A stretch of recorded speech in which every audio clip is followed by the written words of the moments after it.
हाँ, तो ये एक कॉमन कलेक्टर कॉन्फ़िगरेशन है, क्योंकि जो कलेक्टर टर्मिनल है that is common to input side and the output side. तो इनपुट साइड बना हमारा दो टर्मिनल है, base terminal and the collector terminal.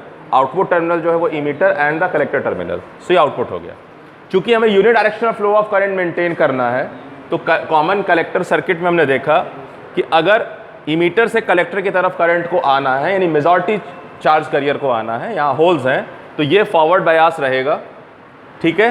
तो होल्स इधर से इधर आएंगे और इसको मैं रिवर्स बायास रखूँगा ताकि ये मूवमेंट जो है वो यूनिडायरेक्शनल रहे।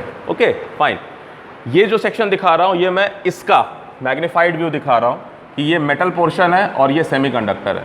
सो और ये वायर है।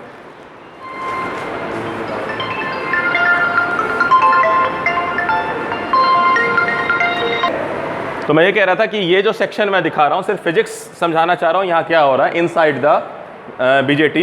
तो ये मेटल और ये सेमीकंडक्टर, तो मेटल सेमीकंडक्टर जंक्शन है, क्योंकि आप यहाँ पे मेटल पॉलिश कर रहे हैं या मेटल प्लेट लगा रहे हैं फॉर द कंडक्शन। तो ये मैं यहाँ दिखाना चाह रहा हूँ इस तरह से। कलर अगर इसको कर दें थोड़ा, ठीक है ना, ये तो इसको सिर्फ एम्पलीफाइड दिखा रहे हैं। सो कंडक्टर जो हिस्सा है, कंडक्टर का जो हिस्सा है, उसमें हमेशा फ्री इलेक्ट्रॉन मूवमेंट होगा।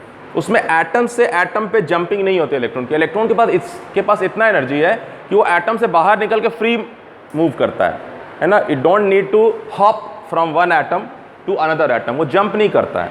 उसके पास एनर्जी है, वो कैन सीधा फ्री में जा सकता है, इट कैन ग्लाइड और फ्लाई। बट जो बाउंड इलेक्ट्रॉन्स हैं, यानी जो होल्स हैं, वो एटम टू एटम ट्रेवल कर रहे हैं। तो सेमीकंडक्टर में दोनों मूवमेंट है, फ्री इलेक्ट्रॉन्स भी हैं और होल्स भी, यानी बाउंडेड इलेक्ट्रॉन्स भी हैं।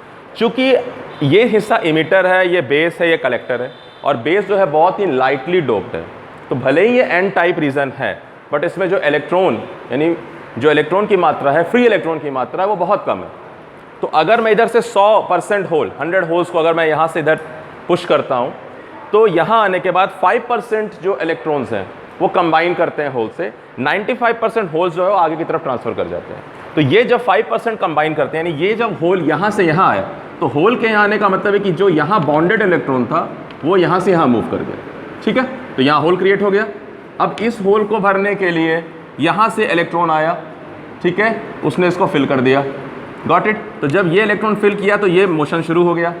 तो जो कन्वेंशनल करंट है उसका डायरेक्शन इधर होगा, बेस करंट का। और चूंकि ये 5% है तो ये बहुत ज़्यादा हैवी करंट नहीं होगा, ठीक है। मैक्सिमम करंट यहाँ ट्रांसफर कर जाएगा। तो ट्रांजिस्टर करंट का जो इक्वेशन है कि emitter current is equal to base current plus collector current, उसमें यह रहेगा कि 100% अगर था इमीटर करंट तो 5% उसका जो होगा वो बेस करंट बना, बाकी 95% जो है वो कलेक्टर करंट बना, ठीक है।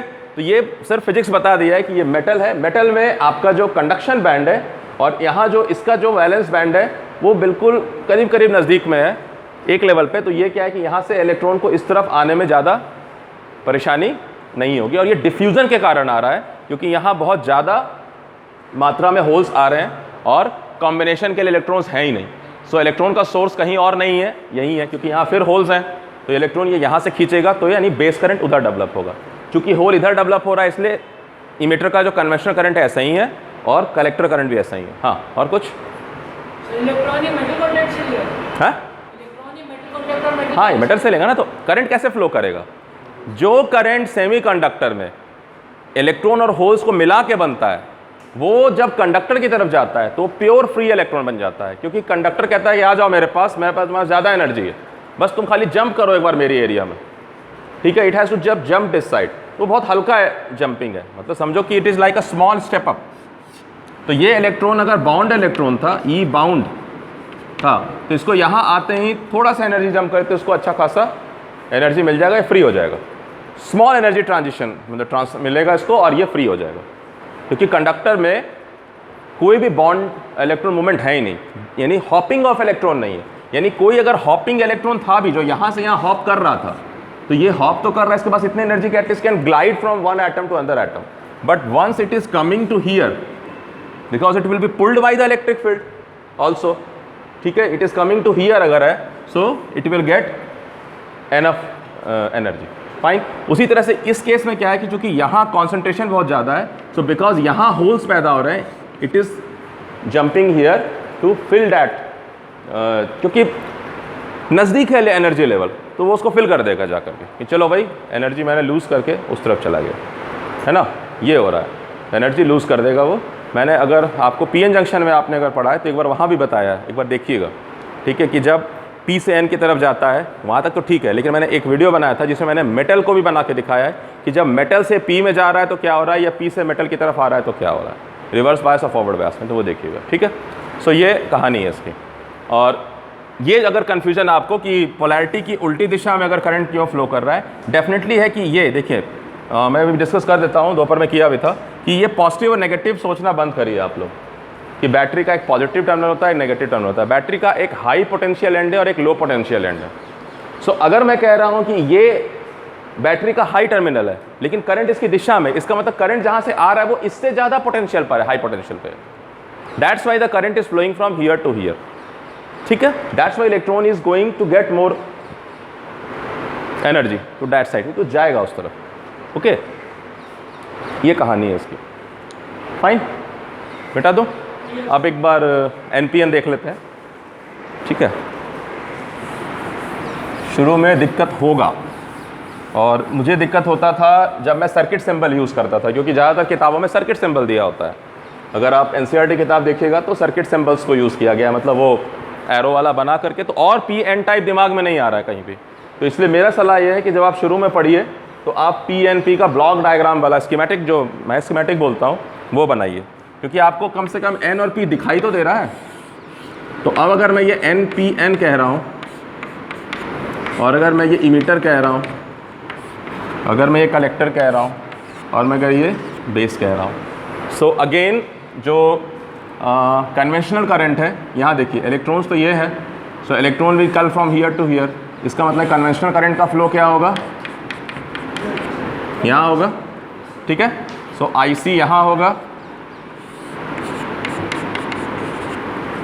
तो इसको मैं क्या कर रहा हूँ,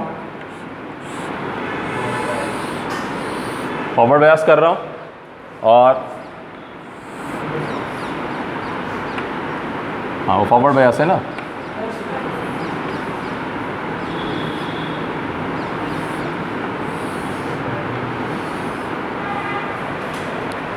फाइन।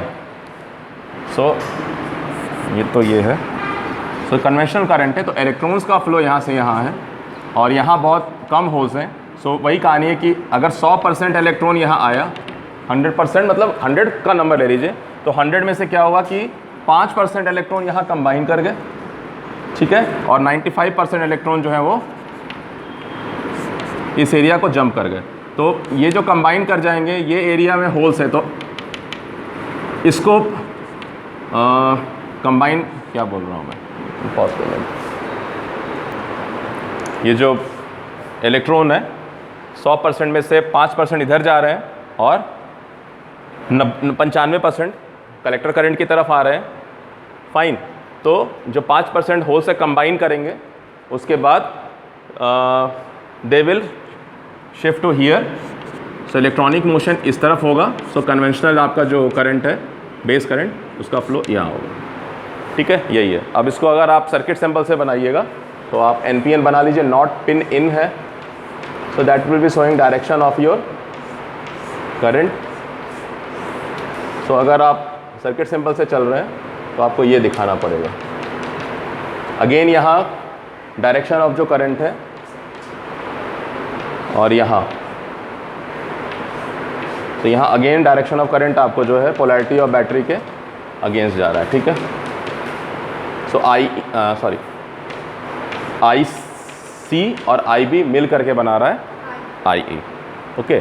मतलब दिख रहा है वैसे, बट अगर मैं चूँकि आप कहेंगे सर इमीटर करंट जो है बेस और करंट के बराबर है, तो मैं इमीटर करंट का मतलब यहाँ इलेक्ट्रॉनिक करंट लूँगा, तो वो है कि इलेक्ट्रॉन का जो 100 इलेक्ट्रॉन्स थे उसमें से 5% यहाँ जा रहा है, 95% यहाँ जा रहा है, okay. So this is your common collector connection configuration. और ज़्यादातर में क्या करते हैं, ग्राउंड करके रखते हैं। जो इशू है आपका, ऐसे भी दिखाते हैं किसी किताब में, या मैं इसको अलग अलग भी ग्राउंड करके दिखा सकता हूँ, कुछ बुक्स में ऐसे भी दिखाते हैं, ठीक है।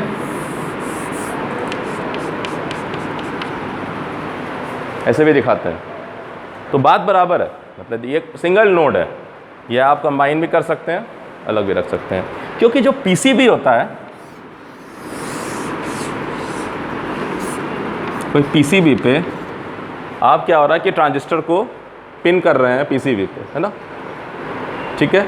सो ये जो आपको लेग दिख रहा है कहीं ना कहीं ये इस पर पिंड है, ये किसी और होल्स पे पिंड है, ये कहीं और पे पिन किया हुआ है। सो अल्टीमेटली जो है हम इस तरह से भी इसको देख सकते हैं अगर वो हमने ग्राउंड कर रखा है। ग्राउंड, अर्थ और चेचिस अलग अलग शब्द है। अर्थ जनरली जो है फिजिकल अर्थ के लिए होता है, मैं पर लास्ट टाइम वीडियो में अर्थ बोल रहा था, तो that is a casual word, but आपको ग्राउंड वर्ड बोलना है कि इसको ग्राउंड कर दिया, ठीक है। जैसे हम यहाँ खड़े हैं ना, तो our ground is this, second floor का जो ये है फ्लोर है वो ये है, बट ये रियल ग्राउंड नहीं है।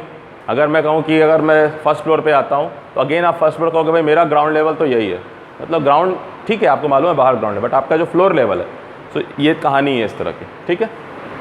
रेफरेंस पे हम ओके अगर मैंने किसी अर्थ से कनेक्ट कर रखा है इस ग्राउंड को, तो फिर वो ज़ीरो पोटेंशियल पर भी है ना।